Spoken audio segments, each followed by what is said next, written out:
I'm going to say thank you to everyone who helps me in any way today. And I'm going to just notice how that changes my movie. And it may not be hugely drastic in the beginning, but you're going to feel better, I promise you, if you start to focus on gratitude. So I'm going to pause for a second. I have a card that I'm going to read to everyone, and a little bit of getting into the vortex, but I want to pause and see if anybody has any questions or comments. And if you want to call in today, it's 919-518-9773. If you want to call in with a question or share a gratitude story, I would love to hear, honestly, because you hear from me every week, and I love to share and I love to speak, and share my wisdom with everyone. But I also love to hear back from all of you. And so I really encourage you to call in today and just say, Tanya, I'm so grateful for whatever, blank. I'm so grateful that my life's going better these days, or I'm so grateful for your show and how much that the wisdom that you're sharing is helping me. Whatever it is, share your gratitude. I encourage you to, because this is how you're going to practice it, is actually expressing it. So Amnon, is anybody writing in yet, or anybody logged in? No, people just say hi. Okay, well, if you guys want to log in, sign your names in, and then share whatever you'd like. I don't really even care if it's just like, I'm so grateful that I had a chocolate chip cookie today and it was so delicious. Share, because this is the goal today, is that we're going to kind of get into this energy flow with each other of gratitude. I am so glad I had... Oh, the microphone is on. Are you talking, Amnon? You are so hilarious. So I am grateful for Amnon and his funny, humorous moments and his cute sound effects that he always shares. So Amnon, how about you, since you're wanting to chat, what are you grateful for? That I can talk without coughing every 5 seconds. Right? Simple things like health. Isn't that amazing once you've had kind of your health not feel good to have it back? Yep. I finally did my show this morning and I could actually talk. Yay. That's beautiful. Yeah. How about anything else? So health is a good one. He's grateful he can talk again. Yay. And Kathy was home all day today. And Kathy's what? that was nice. She was home all day today, so that was nice. That was great. Nice. Yep. She didn't go shopping. Nice. So you got to hang out with your wife. Yep. Perfect. And I don't know, just in general, it was a good day. Good. Still is. Yeah. Good. I'm glad. Thank you for sharing. Well, one thing, something else. Hold it now. Go for it. Do you have anybody right now? Cindy's saying, I'm thankful for Tanya and all the wisdom she shares with me. I'm so grateful. I'm also thankful for Amnon and all his hard work producing the show. Yes. Thank you, guys. Yes. Thank you, Cindy. Thank you for sharing that. And I'm so grateful for beautiful souls like yours. And I love working with clients that are so grateful and generous and appreciative. And Cindy is seriously, my crown jewel client. I adore her. And I am so grateful for you, Cindy. So thank you for expressing that, love. And you're welcome. Thank you. Well, one thing, is anybody else writing in before I say something else? No, you go ahead. Okay. Well, one thing that we do in our house, and I'd love to share this because it's truly magical on so many levels. And I'm going to share a quick little story. My family and I, we were at I think it was was it Thanksgiving? I think it might have been Thanksgiving or some kind of family event. And we were at this home, and the mother was wanting everybody of her family to say a prayer. And it was really tense in the room. And she was like, say a prayer. Which one of you kids is going to pray? And they were all kind of uncomfortable and awkward. And finally, one of the kids was like, fine, I'll say it. And they said a quick little scripted prayer. And it was there was no connection. There was no authenticity. It was just kind of tense. And then after that happened, this is something that I do and my family does, and we love it at our home. And I just thought it would be fun. And so I suggested at the table, hey, if you guys are open at our house, what we'd like to do is we like to play the gratitude game. And so when we're having dinner, instead of saying a prayer that's just like a scripted thing to a God that might be pissed at us if we don't say the prayer, we just really feel that the highest way to honor life and to honor source and, all of life is to have gratitude. And so I was like, what if we all just go around the table and we say 5 things that we're grateful for today? And it ended up being this like hour-long discussion, and it got everybody sharing in a way that had people crying. Like the woman was crying, and the husband was moved to tears because she honored him for like mowing the lawn and how good of a job he does, and like just simple things like that a lot of times in our lives we're not saying that to our partners. Maybe our partner, our husband, is like doing a great job with the yard, but we don't ever say anything because we just think, that's just what a husband should do. And that husband, to hear how much his wife appreciated that, it actually moved him to tears. And I was like, it was so beautiful.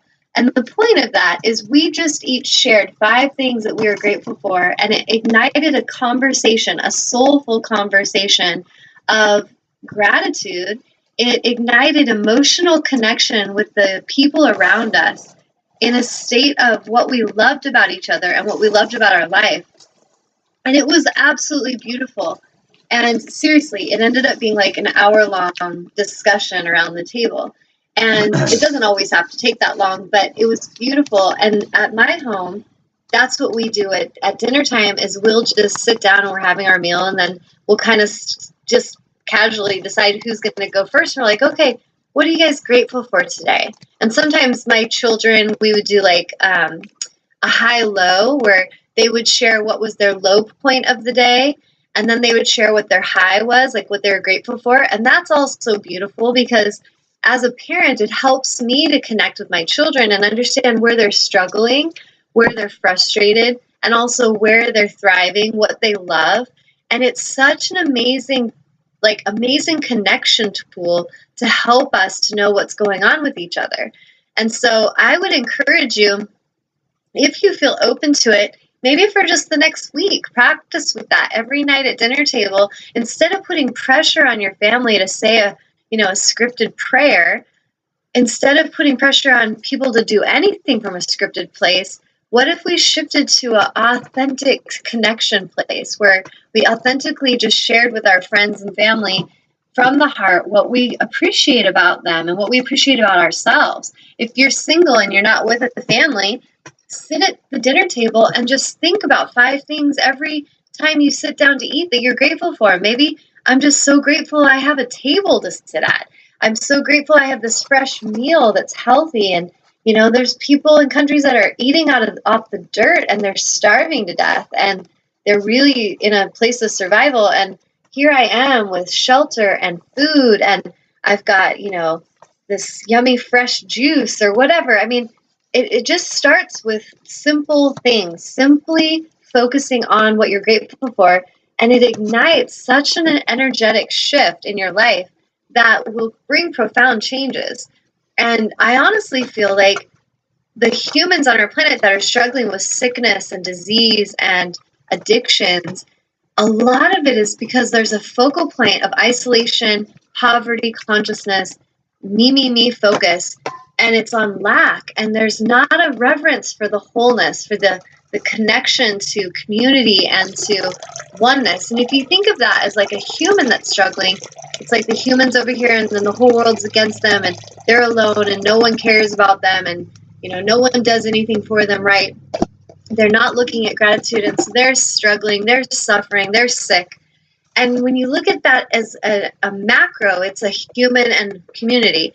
When we look at the micro level, it's like a cell. You see the cells, and there's that one cell that pulls away, and it starts to become dark in the body, and it starts to turn on the other cells.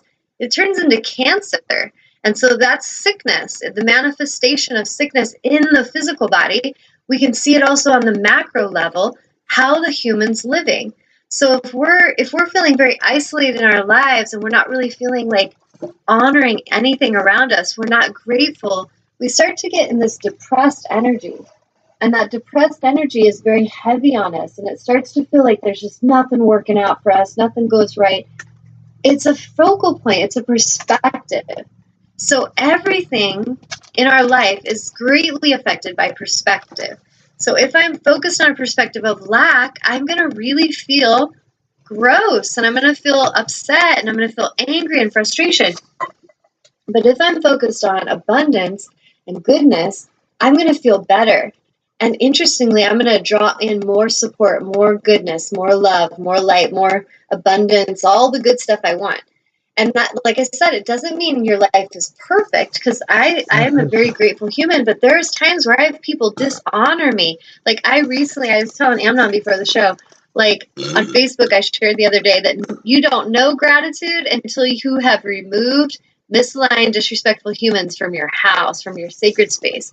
And I seriously, over the past several months, was tested to the core with these humans that had lied when they moved in. They deceived me.